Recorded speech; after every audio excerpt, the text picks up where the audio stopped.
حدیث نمبر 33۔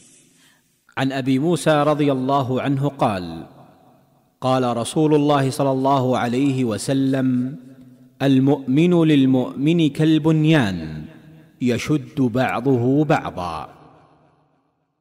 صحیح بخاری حدیث نمبر 2446 اور صحیح مسلم حدیث نمبر 65، 2585 اور حدیث کے الفاظ مسلم کے ہیں۔ سارے مسلمان ایک دیوار کے مانند ہیں۔ ابو موسیٰ رضی اللہ تعالی عنہ کہتے ہیں رسول اللہ صلی اللہ علیہ وسلم نے فرمایا، ایک مومن دوسرے مومن کے لیے عمارت کی طرح ہے جس کی ایک اینٹ دوسری اینٹ کو تھامے رہتی ہے۔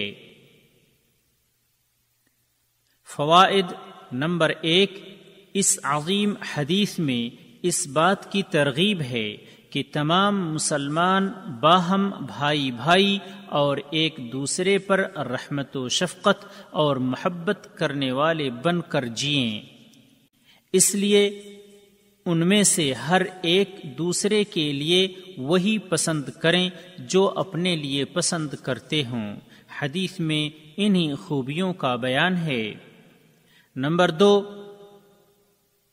یہ حدیث تقاضا کرتی ہے کہ مسلمان ایک دوسرے کو باہم مدد کریں اور آپس میں جڑ کر رہیں، جیسے کہ ایک دیوار کی اینٹیں باہم جڑ کر رہتی ہیں۔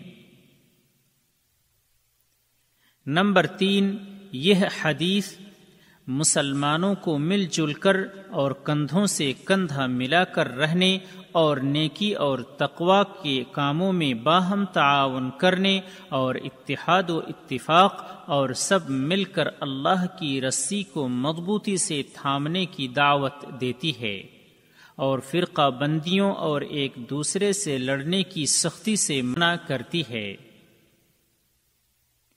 راوی کا تعارف: ابو موسیٰ عبداللہ بن قیس بن سلیم اشعری رضی اللہ تعالی عنہ یمن سے تھے۔ مکہ آئے اور اسلام قبول کیے، پھر یمن واپس ہونے کے بعد حبشہ چلے گئے اور فتح خیبر کے بعد مدینہ آئے اور جہاد و غزوات میں شریک ہوئے۔ قرآن کریم کی تلاوت میں صحابیوں میں سب سے اچھی آواز والے تھے۔ عابد، عالم، فقیہ اور زاہد تھے۔ سن 44 ہجری میں کوفہ میں یا مدینہ میں وفات پائی۔ ان کی سن وفات کے بارے میں اور بھی اقوال ہیں۔